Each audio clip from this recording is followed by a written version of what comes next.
I invite you to take your Bibles, please, and turn to Ezekiel, the 39th chapter. I want to look at verses 17 to the remainder of that chapter before we go into lesson number 9. And it deals with this last question.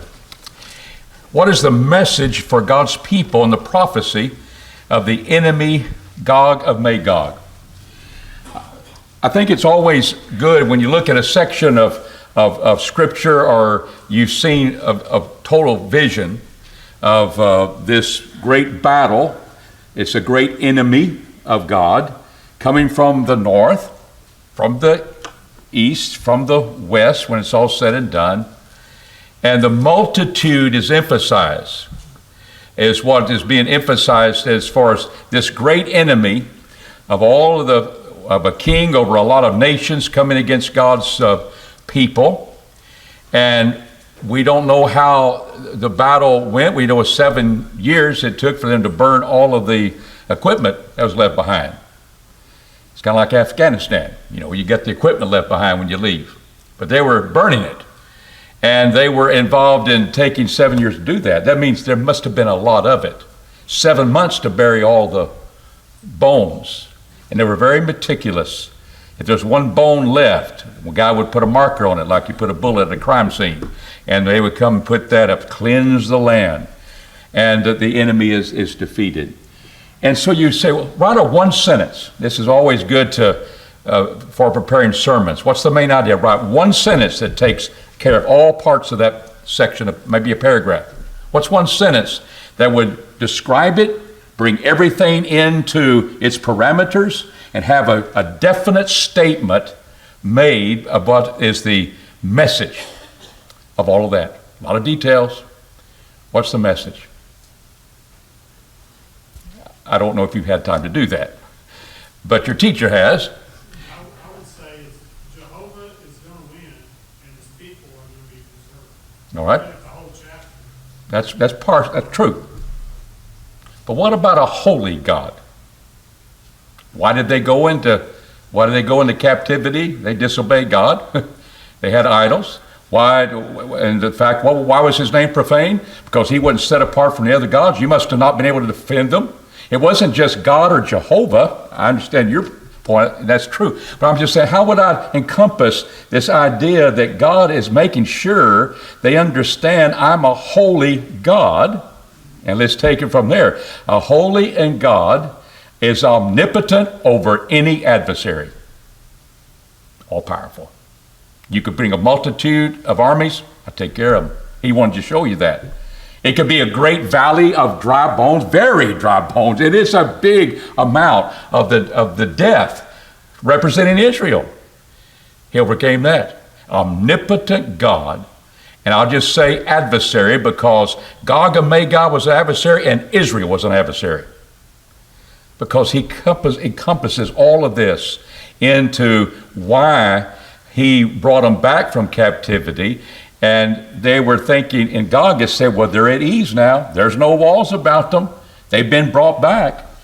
Well, what if an enemy rises up when they think they can overcome it? No, not an omnipotent, holy God, you can't. And every way I attack it, it comes back to that one message. The holy God is omnipotent over any adversary. And that is a principle you can take to the book of Revelation. Why we need to be holy, why we're not going to give in to what government does. If they say you can't be a Christian, you can't live this way, we're going to kill you, you're not overcoming us. Because the blood of the Lamb, we love not our life even unto death. You do not defeat a holy God. And he's showing in this imagery of this war that he didn't tell the details about it because that's not the point. Who wins? And that's what Joel was saying. He wins. And he protects his people. And what are we seeing at the end of Ezekiel chapter 39? It said, I poured out my spirit upon the house of Israel, saith the Lord Jehovah. And we're going to see, well, what was that? Joel 2, the Spirit's poured out. That must be pointing to Acts, the 2nd chapter, and that could be it. Or God's Spirit is upon those who we have the Holy Spirit. Oh, you could talk, and they do. The commentaries are full of it. But we've already seen, before we entered into this section of this great war, that indeed God's Spirit is, I'll put a new spirit in them. Because they're going to learn from this war, this battle with all the, just little Israel and all of the nations coming to defeat them, realize they were preserved by God. The omnipotent God overcomes adversaries, but he's a holy and omnipotent God. And you got that combination. You're not going to defeat him, so even if he's evil, but he's holy. And what Israel, from Israel's standpoint, he's merciful. We deserve this. We didn't believe it.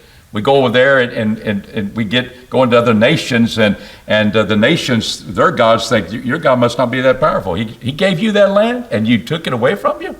What a God is that? Gog and Magog battle answers that question. And he says this is a message for all the nations. So it's not a literal battle that's going to be fought, which most people will say this is Armageddon. And I brought up the book of Revelation. This battle, Gog, is fought after the 1,000-year reign of Christ, and that is going to be ushered in by this battle that's supposed to take place, according to Revelation. But this is not Armageddon, but it is, and this is part of the millennium. This is something that's going to happen and usher in the temple of God, and we're going to see in chapters 40 through 48. And I hope your mind is set. You're going to be able to answer a lot of things about what the millennium is about. Why would we hear today, you can see on the television, Jeremiah, the televangelist, and he has written books about the millennium. The end of time is probably here. And he speaks about the millennium, that there'll be few deaths in the millennium. The 1,000-year reign of Christ, there'll just only be a few deaths. And so why would there be any deaths? Well, you're going to see the temple. There's going to be a river coming out, and it's going to bring health to people, because it's about it. They put that in the millennium, so there's going to be people that will have healthy things and they won't die so much. Death is not eliminated, because you got to usher it in, and I just think there's the idea of, well, it'll be made few in the millennium, because they make sure that's in the millennium. Of course, you've got Book of Revelation, the tree of life, and they've got monthly fruits to the tree of life, and that's heaven to us. And so there's those things in the millennium that you begin to ask. I thought the millennium, we won't have disease and death. I thought that's going to be what we're looking for. Everything's great. Well, apparently we're still going to die. But that's a side note. What I want to get is in our minds about Ezekiel. So let's look at this. Is this going to be a literal thing that happens? Thou son of man, thus saith the Lord Jehovah, speak unto the birds of every sort and every beast of the field. Imagine a battleground. And you see a lot of dead bodies. Who's going to pick over those bodies? Who would be doing that? Birds and beasts. You see, I call them. Because we got a bunch of them to eat. That's not the only one eating. He said, assemble yourselves and come gather yourselves on every side to my sacrifice that I do sacrifice for you, even a great sacrifice on the mountains of Israel, and you may eat flesh and drink blood. Who's eating flesh and drinking blood? Israel is. And the enemy is out there in the field. So this is my sacrifice. I've done it for you, Israel. So a holy God is omnipotent over any adversary. And I used to have a cat. Where I first grew up, we had a preacher's house, and it was just an area built a new church building, and they only had a house out there with all these woods. And we had these cats that would come up, and I had a cat that would bring a mouse to my front door, our front door. I was just a kid, but I'd look at it. And that cat was always bringing a reward. This is what I've done for you. So we fed them and took care of them. They become great pets. But the sense of this, God, this is my sacrifice for you, Israel. Come on, the birds are eating and the beasts are eating, and you're going to eat flesh and blood. Literally? Is that what it's going to be? An Israelite's going to eat blood before God? God said, this is my moment. And you shall eat the flesh of the mighty and drink the blood of the princes, like King Gog of Magog, and of the earth, of rams, lambs, goats, bullocks, all of them, even the fat cows of Bashan. They had fertile ground and they had fat cows. Who's that? That's what you usually sacrifice. See the prince over there? You see the army, the multitude. Those are your rams. He's bringing in. What would you think about a sacrifice? Well, the rams and the goats, there they are. And they're kings that have been defeated by me. And they're princes and all the mighty men. See, that's mighty. Had a bunch of them. They couldn't conquer omnipotent God. And ye shall eat full. You'll eat fat till you be full. Quickest way you can get full is eat fat. And they will be doing it. They would be eating it. There'll be so much you'll be full, and you'll drink blood till you be drunken, meaning excess. You will have plenty there. It's my sacrifice. This is what I'm saying is going to happen, which I have sacrificed for you. And you shall be filled at my table with what? Horses and chariots and mighty men and all men of war. And where would Israel put their hope before they go into captivity? Who do they put their hope in? In chariots and horses and all the credentials of a mighty warrior in the field. And who beat them? The omnipotent God beat them. And he can take on any adversary. And it may be my people. And he took them on. And it went his way. And in fact, so here is this sacrifice being offered. And he said, I have brought this sacrifice. I have conquered the enemy. And I'm sacrificing that. They are the rams, they are the goats. You are partaking that sacrifice, having fellowship with me over that sacrifice. You're eating flesh and blood. The imagery there of sacrifice, it's not a little war that's going to happen with these little things happening that a bunch of Jews are going to be eating blood. And God said, I'll give you reprieve because I just want to do that. He's holy, he's righteous. But the imagery there is that I am a mighty God, and you can share, you're sharing in that conquering that I've done. It wasn't because of you.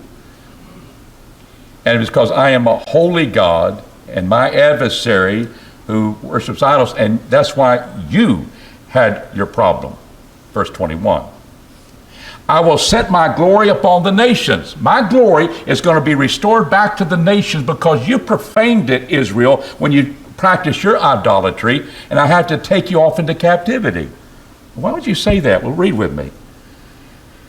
The nations shall see my judgment that I've executed in my hand that I've laid. It's my hand, my omnipotent hand that I've laid upon. Why omnipotent? Because you had many chariots. You had many men of war. And here you try to conquer my people. And you feel the land of your bodies. We had to cleanse it, every little bone of it. Because my land's going to be cleansed. So the house of Israel shall know that I am Jehovah their God from this day forward. From this day forward, they're going to have a different spirit about what they've done, but also realize that here is the holy, omnipotent God that we need to submit to. And the nation shall know that the house of Israel went into captivity. Why? For their iniquity. Not because I can't care for them. I can't keep them from having harm, because from this day forward, they're going to trust me in that. He could have, but they went off because of their iniquity, because they trespassed against me, God says. And I hid my face from them. What does Isaiah 59, 1 and 2 tell us? His hand's not shortened that he can't save. His ear is not dull that he can't hear. But your iniquities is separated between you and God that you won't hear. I hid my face from them. Why? Because of their iniquities. And I gave them into the hand of their adversaries. That's why I use the word, my Bible has adversary. You can call it enemies. But that's just not Gog and Magog. His enemy at one time was Israel. And they fell, all of them, by the sword. According to their uncleanness and according to their transgressions did I do unto them, and I hid my face from them. Israel's going to know while they went into captivity, and also it'll be known that when they came back and they looked like they were at peace and they had no walls, and God says, I can take them. I taught you, Gog, a lesson. I taught Israel a lesson. I'm glorified among everybody. God, holy God, is omnipotent over any adversary. Therefore, thus saith Jehovah, now I'll bring back the captivity of Judah, and I'll have mercy. See, that's God. This holy God I'll have mercy upon the whole house of Israel, and I will be jealous for what? I'm a holy God, my holy name.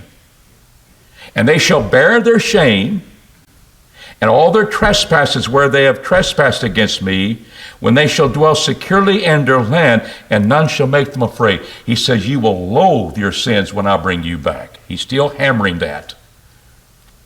Because I'm a holy God. And you ignored that.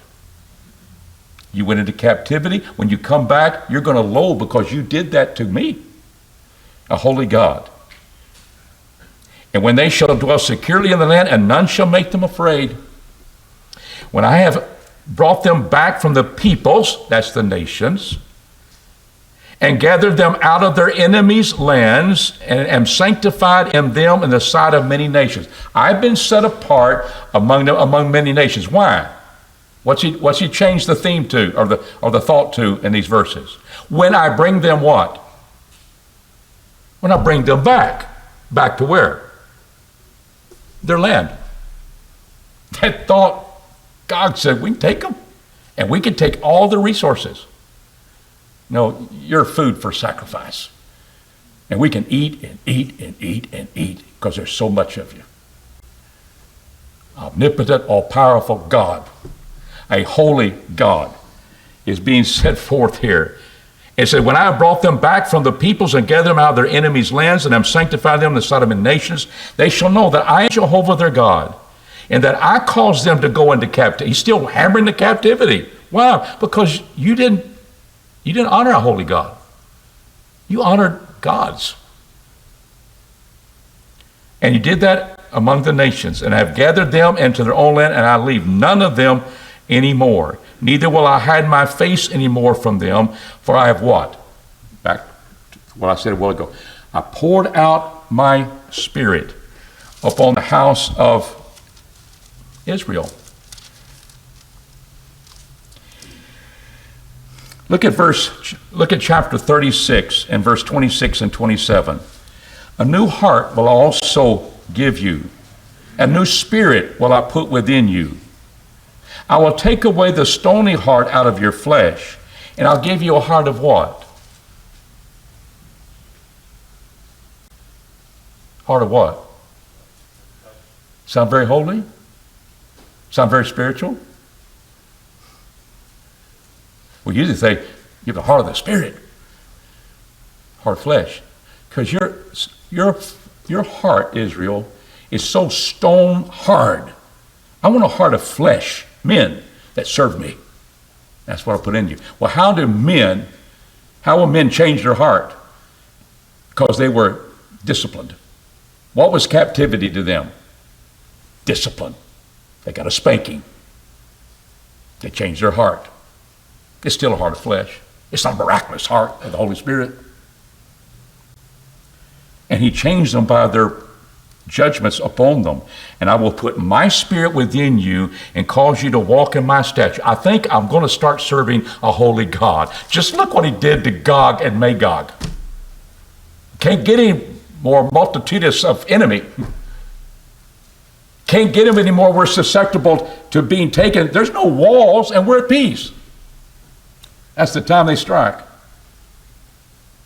And they were defeated. Verse 29, and I will save you from all your unrighteousness, and I will call for thy grain, multiply it, and no famine be upon you. I'll multiply the fruit of the trees. Then verse 31, then you shall remember your evil ways, your doings that were not good, and ye shall loathe yourselves in your own sight. Why?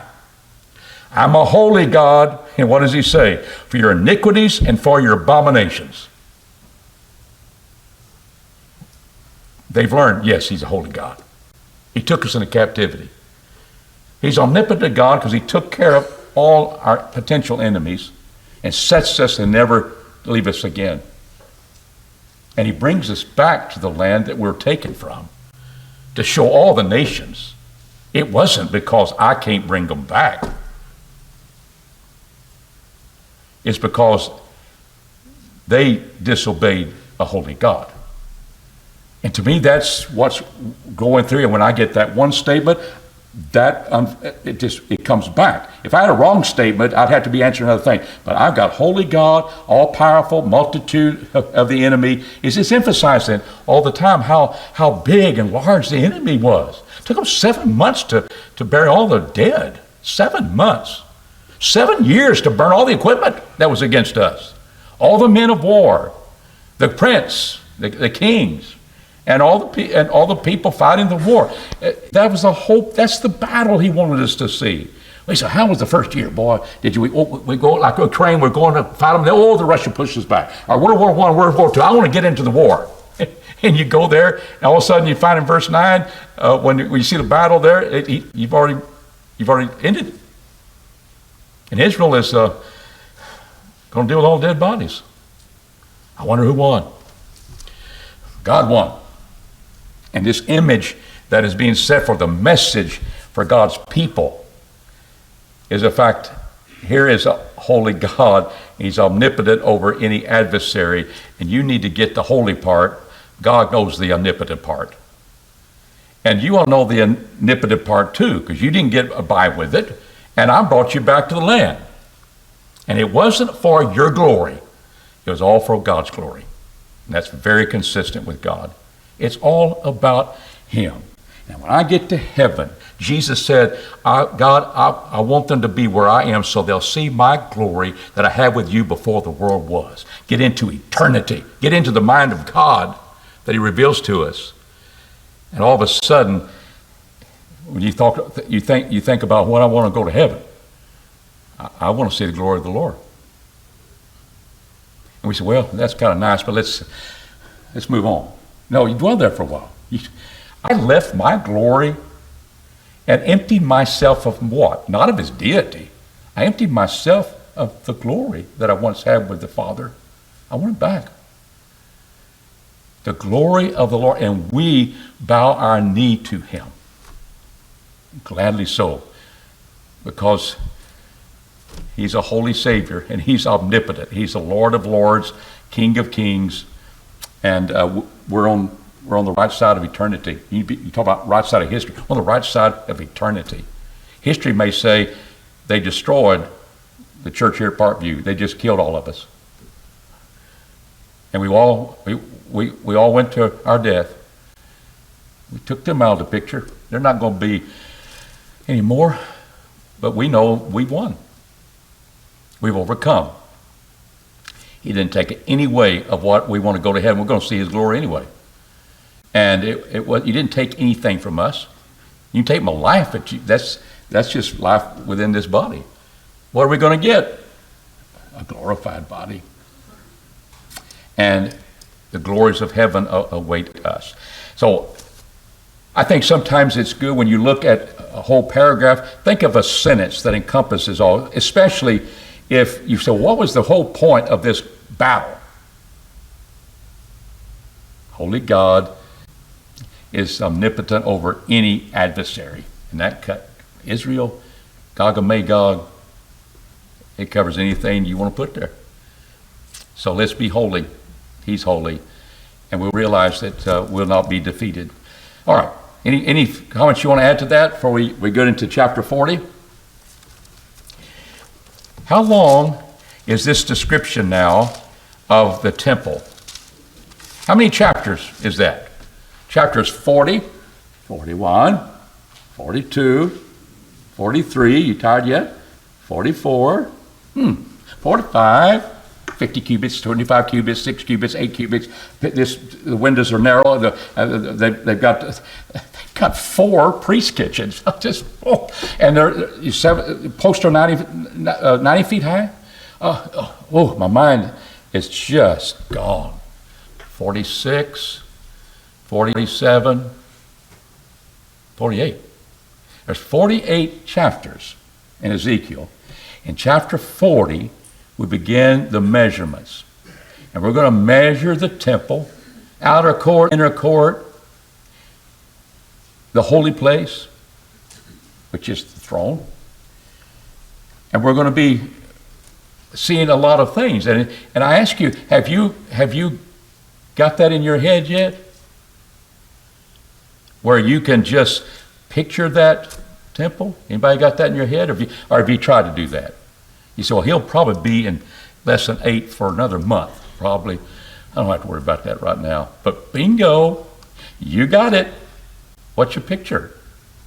Well, here's a picture that I think helps, because at least I can read the print. A lot of pictures I put on PowerPoint, you couldn't read that. And you may not be able to read it from where you are. But that is a picture of Ezekiel's temple. And in the 25th year of our captivity, so we're looking at 572, and what I did, the 14th year after the city was smitten. 586, 14 years off that, 572.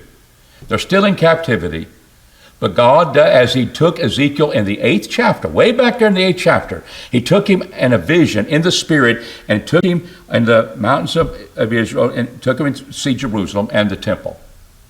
Saw all the idols taking place. And here, 572, 14 years after the city was finally destroyed and they went into captivity, you've got him taking him back on the mountains and to the south. He has it looks like a little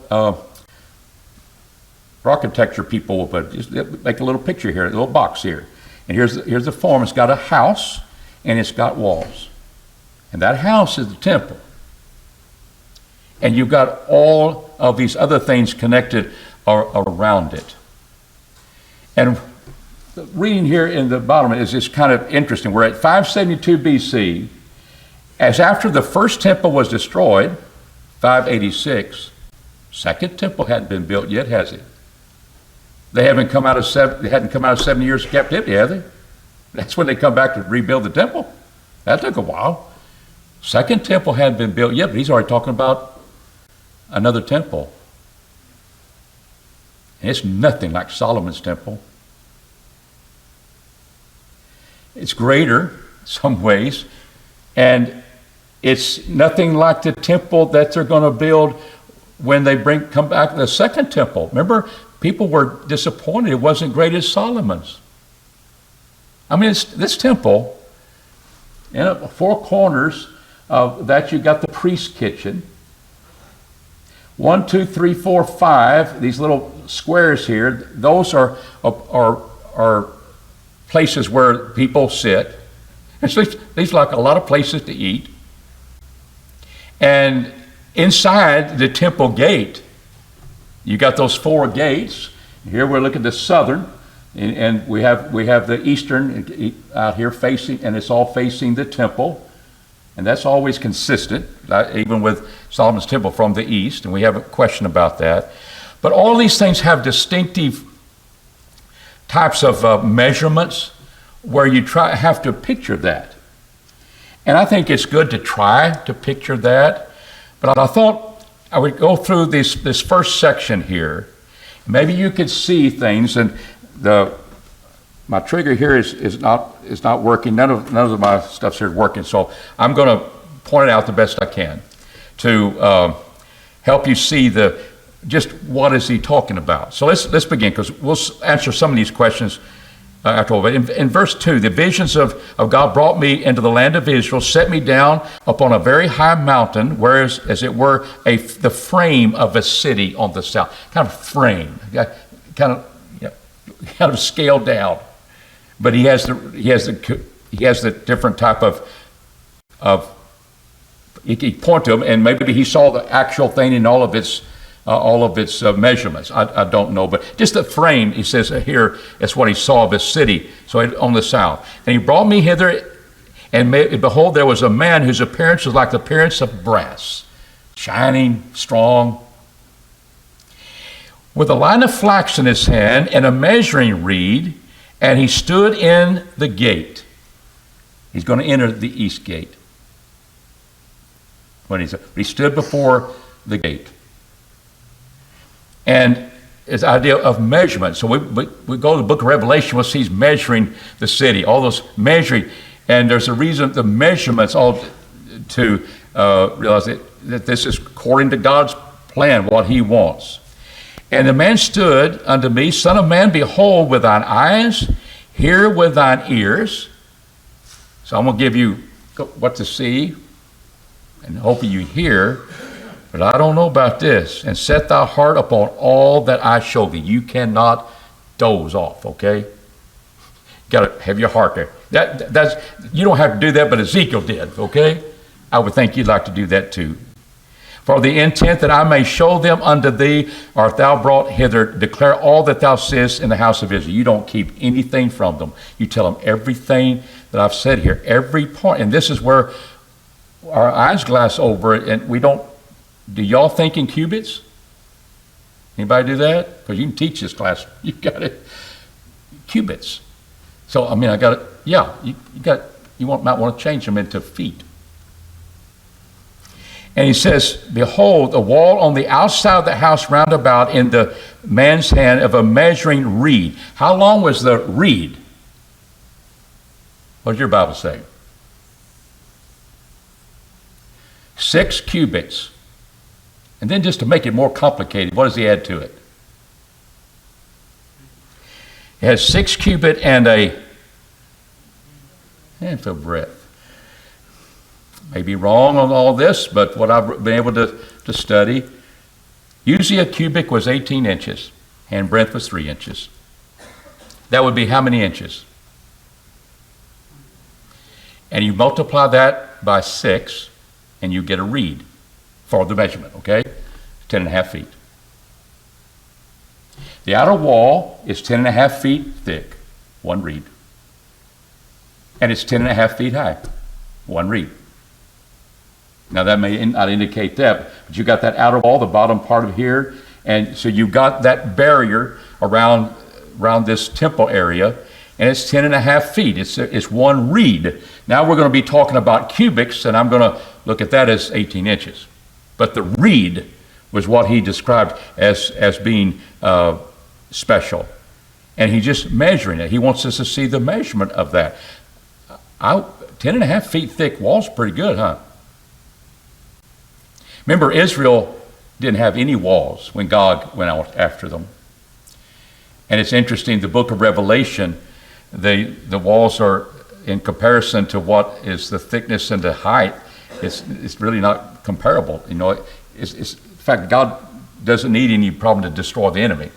So some of the walls there is that, well, it's pretty high, but it's not as high as it was. The city was higher than that. So, but the imagery is the fact that here was a sizable barrier, but have 10.5 feet thick walls are pretty, but that's how it measured. He measured also the porch of the gate toward the house. What's the house? It's the temple.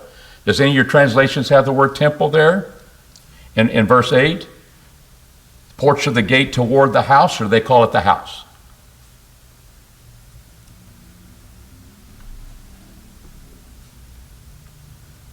And the porch of the gate toward the house, one reed.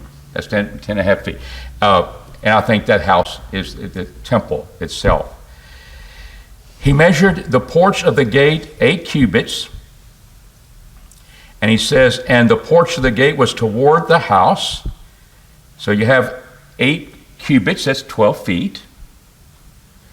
And the porch, so there's a porch, and you can't see it on the marker here, on the marker very well, but right in front, see these outer court in the southern way, and then the one on the east. It's got this tall cylinder. There's a porch in front of that. And these gates are 15 feet wide, 8 feet porch. That sounds pretty good. That fits symmetrical to me. But that's what we have. Now, what he says here, and the lodges of the gate eastward, so we're talking about the eastern gate, were 3 on this side and 3 on the other side. Thank you. I'm going to shoot from the hip here.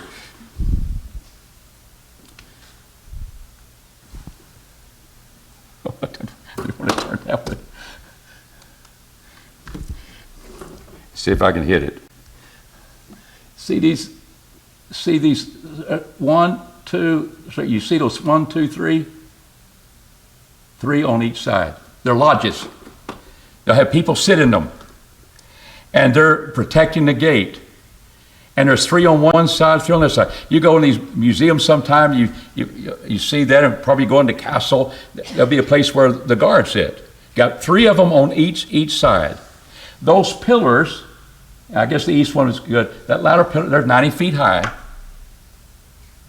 They're 60 cubits high. Before the gate, the outer side, you got them, 2 or 3 feet high, the little post, going into the porch and going into the gate. And you have that. Notice they have one entering the inner court as well. Begin to realize, does God protect His holiness? Is that the image we're seeing? And you begin to see that as he doesn't measure the west wall, but after he does the east, he goes to the north, comes back around to the south in these chapters. And he gives the same measurements that are taking place. Now, what do you see here? Get this. 1, 2, 3, 4, 5. 5 on that side of the wall. So 10, 20, 30. You got 30 of these lodges. And he mentions them where he speaks about those lodges and talks about 30 of them. And those are and in the corners are the priests' kitchens. So here were places where people would dwell, and they have places to dwell. The temple area around this city, and they have it all around the city, at least not on the west side. And so he gives all those specific measurements, and then we go on the other chapters. He'll talk about the court on the northern side, which we see there. What's added there is that you have a place for the singers, and you'll have tables that are kind of small, 2.5 feet high, but you'll have 4 tables. Notice the altar for the northern gate toward that altar. They don't show the tables here, but I saw one that's a 3D motion. They put the tables there. And they were there to hold the instruments for killing the sacrifices. So burnt offerings are going to be offered. Remember, is that going to happen in the millennium? That's what they say. So what's going to happen? We're going to go back under the old covenant? Our mind ought to be working. That contradicts some things in Hebrews. Or is it an image of something else and we've missed the picture? Because we're going to look at it literally. Well, we're looking at literally these things, but realize that it's pointing to something more glorious than what, and it doesn't fit with what is literal, as far as what the millennium is supposed to be with them. But you'll have it. Then you'll have the temple. One of the interesting things, the temple is where God's throne is. Because what do you see here that's kind of blue coming from that temple area and going out the east gate? What color do you see? I shouldn't ask that because it's supposed to be blue. Why do you think it's blue?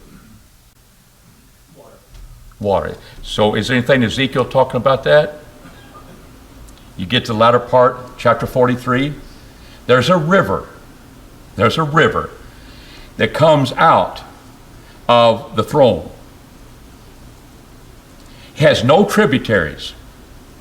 So there's not even more of the water coming in. It's from the throne of God where this river of life comes. And he's looking at that, and he goes to the northern gate and goes around the outer court to come to the eastern gate, and that's where it's going out.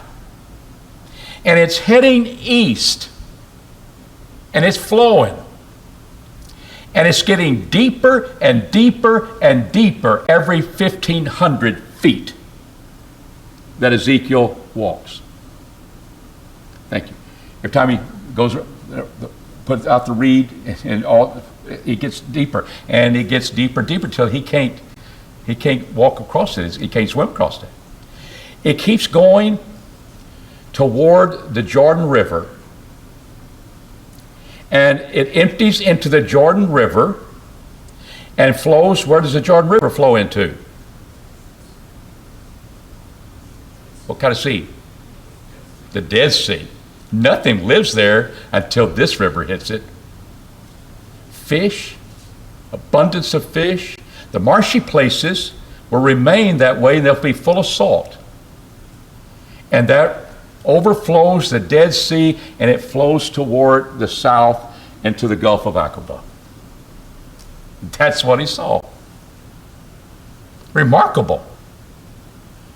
That it starts from the throne of God, gets deeper and deeper, no tributaries, makes the Dead Sea full of life.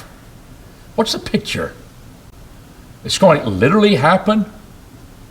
Or is God going to bless his people forever? We've already seen who's going to be ruling in this kingdom that God's going to set up. David is going to be ruling, and he'll be ruling forevermore.